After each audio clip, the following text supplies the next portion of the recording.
procedimento que eu faço é tentar criar alguma possibilidade de vocês entenderem por que é importante a gente estudar a independência dos Estados Unidos. Porque se eu estivesse falando em independência do Brasil, a coisa era meio óbvia, né? A gente discutir com vocês que para a formação do que nós identificamos como sendo brasileiros, né, é muito corriqueiro e banal a gente entender a importância desse processo. Mas e no caso dos Estados Unidos? Por que a gente tem que estudar a independência dos Estados Unidos? A gente não tem que saber a independência dos Estados Unidos pela independência dos Estados Unidos. O objetivo do conteúdo não é o conteúdo por si mesmo, mas o porquê, o que a gente consegue aprender e ressignificar com aquele conteúdo para entender um pouco do nosso tempo.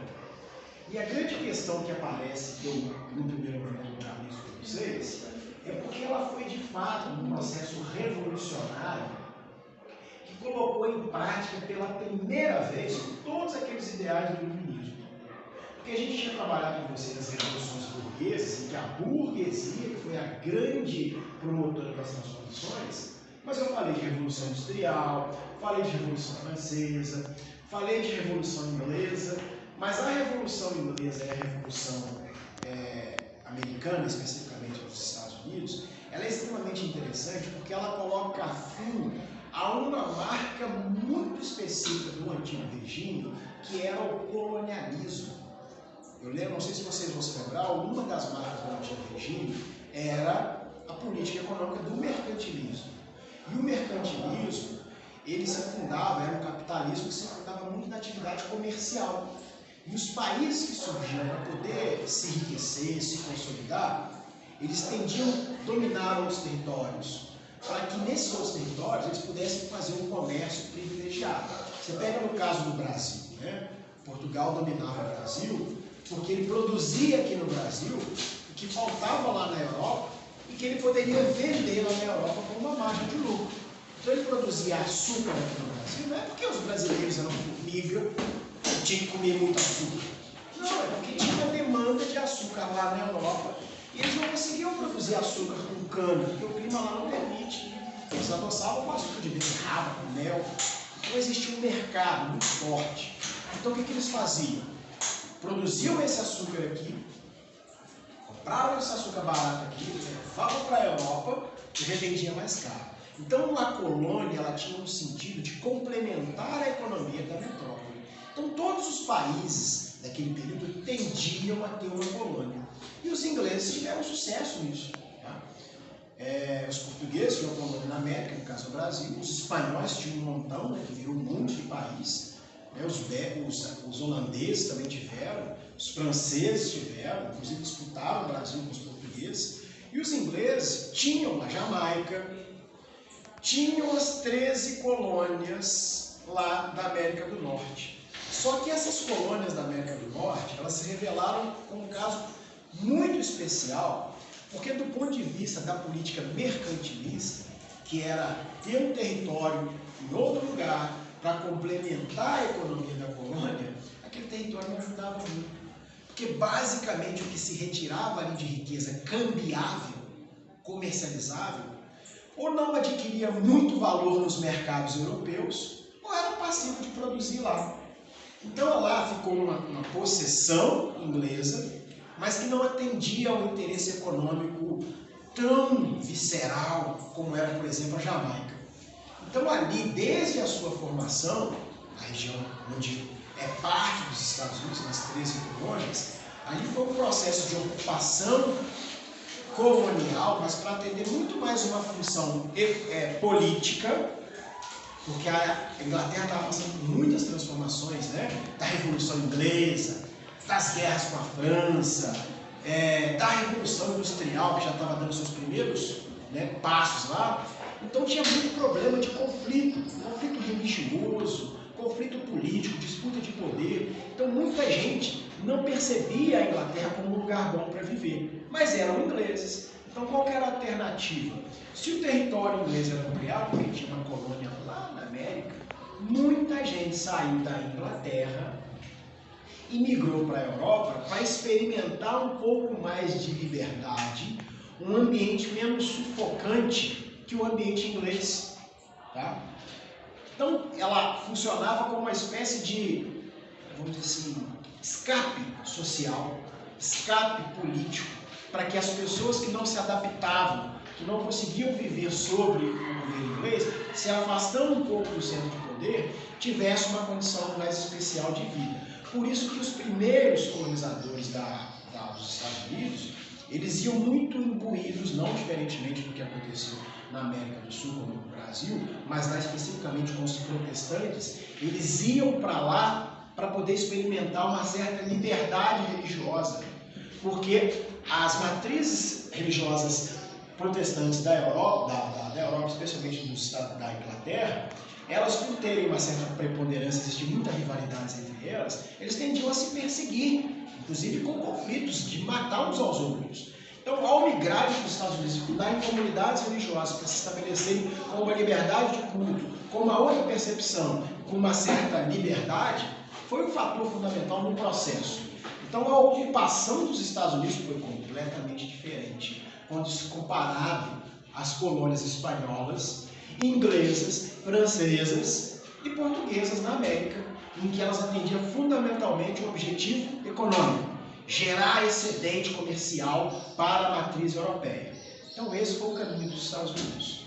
Lá, eles, como o governo inglês não se preocupava tanto com eles, estava mais preocupado com os problemas da Inglaterra, com os fluxos comerciais, por exemplo, com a África, com a Ásia ou com as Antilhas, eles meio que largaram de lado as 13 colônias. Mas largar de lado não é abandonar, não. Era o território inglês, eles controlavam. Mas era um controle muito menos rígido do que acontecia em outras concessões. Então, os colonos das 13 colônias, eles gozavam de uma certa liberdade que a gente costuma chamar de negligência salutar. Aí é bom vocês entenderem esse nome esquisito, porque ele derivou para um conceito. O que é negligência salutar? Negligenciar é meio que largar de lado, meio que ignorar. Mas ela foi saudável porque essa negligência da pátria-mãe inglesa em relação à sua filha colonial americana permitiu que os colonos experimentassem uma liberdade, que eles chamam de self-government, que é autogoverno. Lembra do self-service? Self-governo, autogoverno. Como a Inglaterra não controlava muito, os próprios colonos estabeleciam as suas leis. Tá? Eles tinham conselhos específicos, eu esqueci o nome agora, mas daqui a pouco vem, que eram responsáveis por administrar as cidades. Inclusive lá, por causa dessa característica, né, desses conselhos de cada cidade que surgia, prevaleceu muito mais o princípio federado ou confederado, de muita autonomia, né, para a localidade, para os estados, em detrimento da União, que é o poder central, né, do governo federal, do que a tradição histórica portuguesa, que era muito centralizadora, né? Então a gente tem a União muito forte, o governo federal muito forte, em detrimento dos estados e dos municípios. Lá era o contrário, tá? Os estados e o município mais forte, por isso que existem leis específicas para cada estado, vale aborto num, não vale no outro, porque a autonomia dos estados e municípios é maior, porque o princípio do federalismo vale mais lá. Então, a tradição do desenvolvimento dos Estados Unidos acabou levando a isso. E o caminho deles estava prosseguindo nesse sentido, né? Estavam avançando. Tinha muito problema? Tinha, não tem dúvida. Como qualquer sociedade apresenta problema. O contexto que promove a mudança, que desencadeia a independência, é a chamada Guerra dos 7 Anos. Não somente a Guerra dos 7 Anos, mas também a Revolução Francesa. Porque o que aconteceu? Então veja bem, a Guerra dos 7 Anos, tem gente, se vão perceber em geografia, eu acho muito legal, eles costumam brincar que foi a Primeira Guerra Mundial. Olha que doido. O que eles tensionam é que a Guerra dos 7 Anos, ela envolveu tantos países, e se manifestou em quase todos os continentes, que muitos historiadores e geólogos falam que, na verdade, ela foi a Primeira Guerra Mundial, em pleno século XVIII. Mas no contexto que a gente trabalha, a Guerra dos 7 Anos, ela pipocou não somente, mas especialmente entre a França e a Inglaterra. Em que, por causa de uma disputa no continente europeu, especialmente nas regiões centrais ali, na Áustria, na Prússia, uma briga aérea danada que envolveu os aliados, a França e a Inglaterra começaram a brigar. E como a França e a Inglaterra tinham possessões coloniais para todo lado, as brigas entre as metrópoles também se manifestou nas colônias. E a Inglaterra tinha colônia na América, que eram as 13 colônias. E logo acima das possessões inglesas, tinham colônias francesas, onde hoje é parte do Canadá. E aí os colonos ingleses estavam em disputa com os colonos franceses por causa da Guerra dos 7 Anos. Uma guerra muito custosa, uma guerra muito pesada, que ocorreu em vários lugares. Peraí, quem era? Quem estava participando da guerra? Um monte de países, mas especialmente a França e a Inglaterra. Por quê? Porque eles disputavam domínio, disputavam influência na Europa. Quem era mais poderoso, quem tinha mais possibilidades. Então tinha o bloco, que era liderado pela Inglaterra, que tinha Portugal junto, que tinha a Prússia junto, que tinha a Renânia junto. Tinha o bloco da França, que tinha a Espanha junto, que tinha a Itália junto, entendeu? Então eles disputavam, por isso que eu brinquei que era uma guerra mundial. Beleza. Então, como esses dois lugares tinham extensão do seu território em vários lugares, inclusive nas Américas, os colonos também disputavam em nome das suas metrópoles. Então tinha guerra. A Guerra dos 7 Anos se manifestou também lá na América do Norte. Pois não. Então, a Guerra dos 7 Anos durou realmente 7 anos? Porque a Guerra dos 100 Anos durou mais de 100 anos. Não, a Guerra dos 7 Anos foi 7 anos.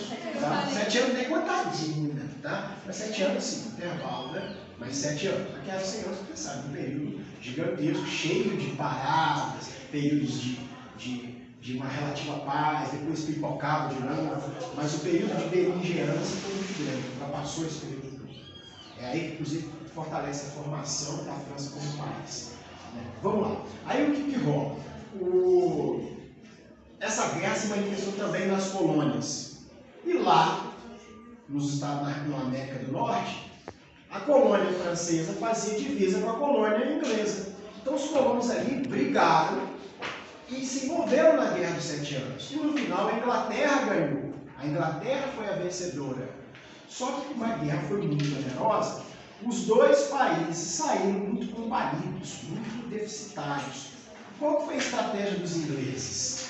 Para poder resolver o problema do déficit crônico, por causa da gastança com a guerra, eles resolveram cobrar o preço das suas colônias em todos os lugares, inclusive lá na América do Norte.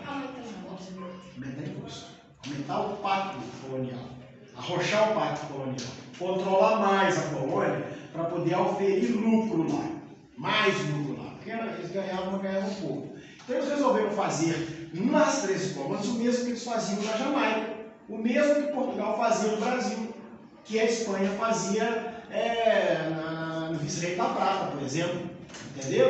Então eles resolveram cortar o pacto colonial, controlar mais a colônia, instituir uma série de mecanismos de controle administrativos e econômicos para drenar recursos da colônia para a metrópole, com o argumento de que os colonos foram beneficiados, porque por ganharem da França, eles conseguiram expandir os domínios dele para além dos grandes lagos e para além dos montes Apalaches, que eram tudo território francês. Eles dominaram aquilo ali. E ali tinha um comércio de pele que era muito lucrativo, pele de bisão, muito lucrativo, mas era muito localizado.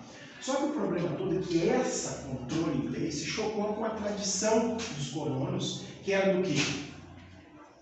Governo, relaxamento, liberdade.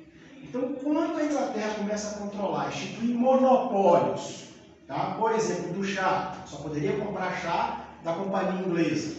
Só poderia comprar chá da companhia inglesa. Curiosamente, ele até era um pouco mais barato, só que teria a liberdade deles de buscar, por exemplo, chá em outros lugares. Então, os colonos não aceitaram e começaram a contestar esses atos da Inglaterra. Os colonos da América do Norte. Da América do Norte, os colonos ingleses da América do Norte. Os colonos não podiam vender o chá ou podiam buscar Não, o chá? comprar. Agora eles teriam que comprar só da Companhia das Índias Orientais. Mas eles tinham liberdade. Antes eles tinham liberdade para comprar de outros lugares também. Agora comprar só daí. Então eles começaram a instituir controle, monopólios, que era da política mercantilista. E aí, naquele momento, já vigorava ideias de liberalismo, de liberdade econômica, que sustentava as práticas do colonialismo, já tinha reverberado aquelas ideias para todo lado. Então os colonos começaram a afrontar e a contestar essas ideias de controle, justamente defendendo os princípios do liberalismo e da autodeterminação dos colonos. Já que eles não eram representados, eles não tinham voz no parlamento inglês, o poder do parlamento inglês e do rei inglês nos Estados Unidos ia ser mais limitados. Só que o problema é que uma certa intransigência das duas partes acabou se aparecendo, e o que poderia ter sido resolvido, entre aspas, com algum recuo estratégico, foi levando a uma escalada de tensões que até mesmo os colonos que de alguma forma temiam o conflito, porque percebiam que o conflito poderia bagunçar as colônias e seus interesses, principalmente os dos estados do sul, que eram muito dependentes do mercado externo, porque eles produziam algodão para ser exportado, então uma guerra avacalharia tudo. Mas na questão ao ponto onde chegou, a maior parte dos colonos entendeu que o conflito era inevitável. E o que aconteceu que uma colônia miúda foi enfrentar a maior potência militar, comercial daquele período? É porque aí volta ao contexto de intensa rivalidade entre as potências europeias. A França não tinha perdido a Guerra dos 7 Anos? Ela estava doida para dar outra escaramuçada na Inglaterra. Quando os colonos começaram a se rebelar internamente, o que os franceses fizeram? Taca lenha na fogueira. Eu quero é ver o circo pegar fogo na casa do meu inimigo. E começaram a estimular e apoiar não somente a França, mas a Espanha também, porque a Espanha lutou na Guerra dos 7 Anos ao lado dos franceses. Os espanhóis também participaram ativamente da independência dos Estados Unidos. Então eles começaram a apoiar os colonos nos seus atos de rebeldia. É até uma contradição, porque você vê, tanto a França, mas especialmente a Espanha, era uma potência colonialista, mas estimulando a revolta anticolonial dos americanos, dos norte-americanos. Mas naquele momento, arranhar a sua rival metropolitana era fundamental. Então, os colonos aproveitaram aquele contexto de disputa colonial entre as potências europeias e começaram a contestar os ingleses e encaminharam uma ruptura.